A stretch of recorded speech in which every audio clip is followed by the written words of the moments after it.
Welcome to TrumpetStudio.com presents the Ultimate Trumpet Podcast. The only show dedicated to the reality of playing, where we treat the instrument not as a mystery, but as a discipline. Whether you're running through your morning routine or prepping for a massive symphony gig, we've got your back. Today in the studio, we're unpacking a truly fascinating piece of writing called The Acoustic Choke Point, Demystifying the Trumpet Mouthpiece Gap and Throat by Michael Droste. We had to come back and expand on this because there is just so much to unpack here. This is episode 9, and we are going completely under the hood. We spend years talking about cup depth, rim contour, and backbores. But there are two microscopic, invisible spaces that dictate exactly how your horn is going to play: the mouthpiece throat and the gap inside the receiver. And these two variables are intimately connected. If you've ever picked up a gorgeous, expensive trumpet, put your favorite mouthpiece in, and felt like you were blowing against a brick wall, or conversely, felt like the horn took so much air that you were dizzy after 16 measures, you are likely dealing with an unoptimized throat and gap.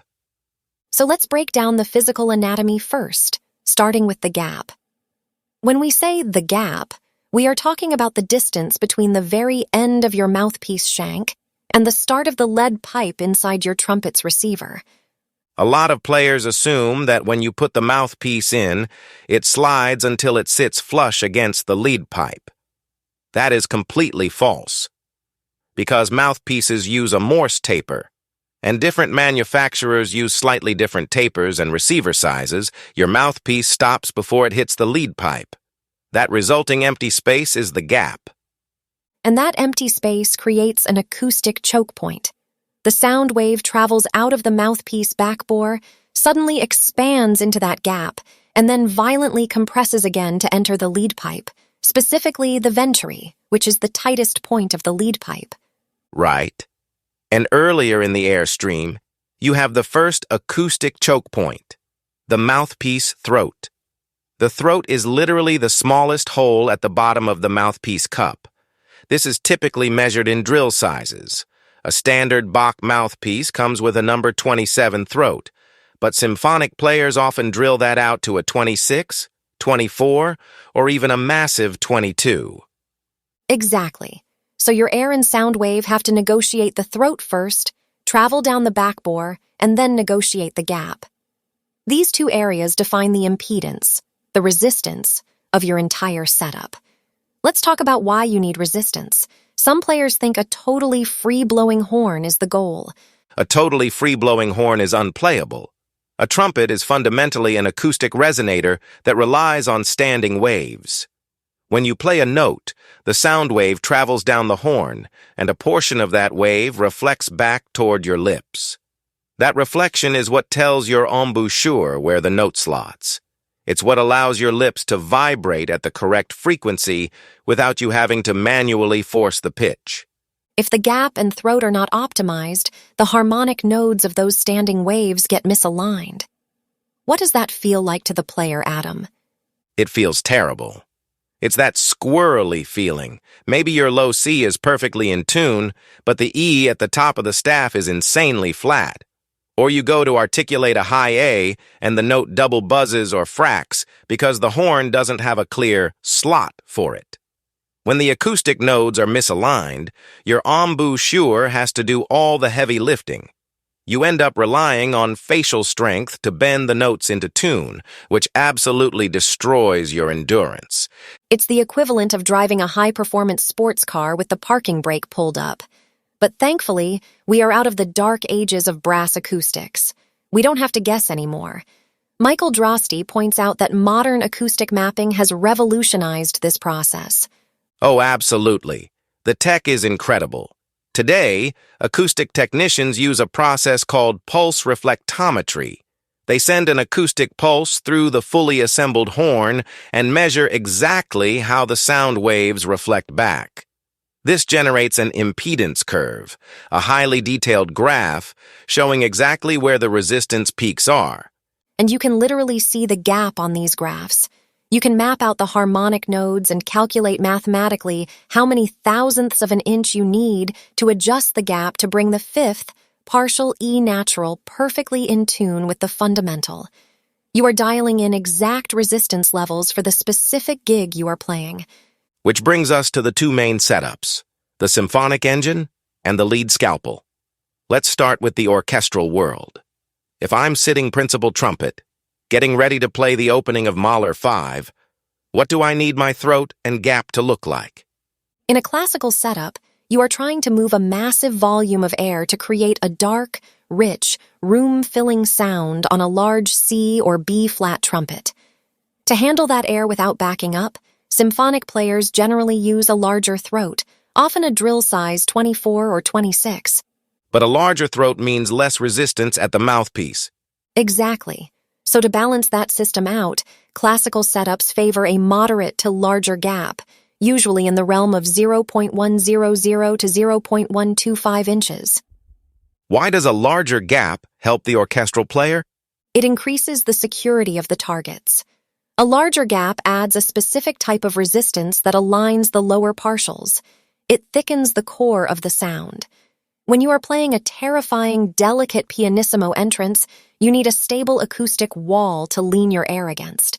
The larger gap provides that stability so the note speaks clearly without breaking. That makes total sense. Now, let's pivot to the commercial player. You're playing lead trumpet in a big band. You've got a Gordon Goodwin chart in front of you, the tempo is 240 beats per minute, and you're living above high C all night. A completely different acoustic requirement.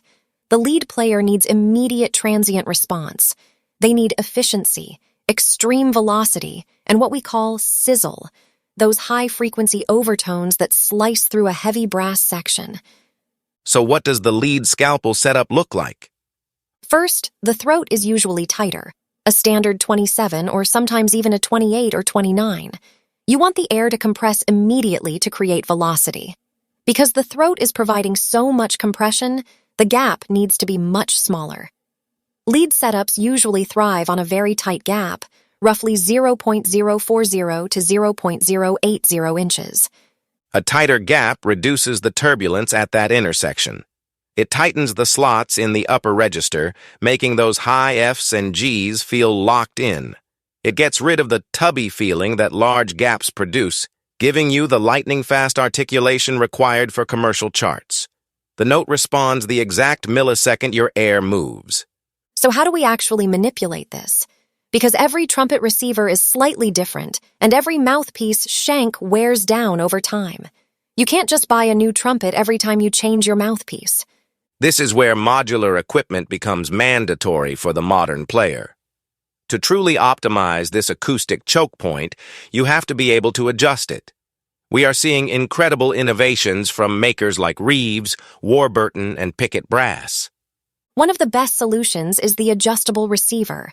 This is a mechanism built directly into the trumpet that allows you to physically dial the lead pipe closer to or further from the mouthpiece shank.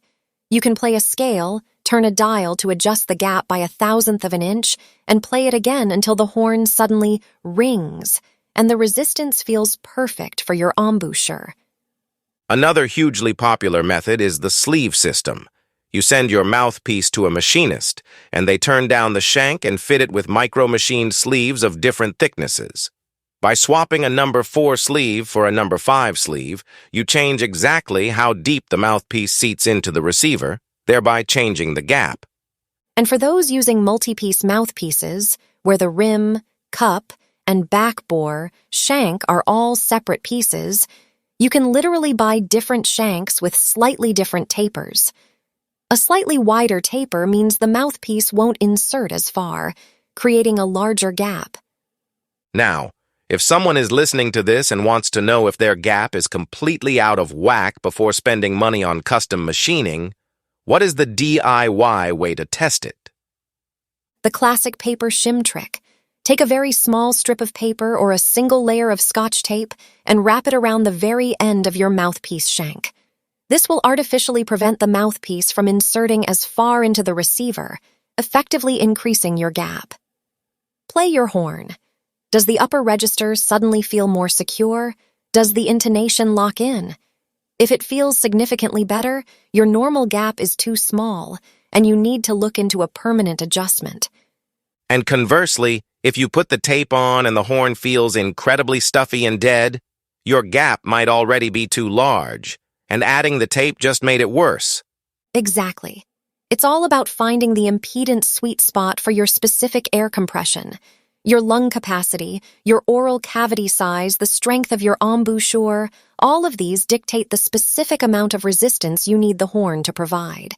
And I should point out, if you are looking to dive deeper into this kind of elite-level pedagogy, Michael Droste has totally streamlined his resources. You can find his entire ecosystem across 3 dedicated sites now: trumpetstudio.com, trumpetlessons.com, and playtheblues.com. It is a massive wealth of knowledge. It really is. But we have to close with the ultimate reality check. Modular gear, acoustic impedance mapping, gap sleeves, all of this is incredibly powerful, but new gear only magnifies your daily habits.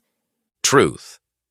If you are playing with an unbalanced embouchure, or you haven't done your daily flow studies, breath attacks, and lip slurs, a perfectly optimized gap is not going to save you.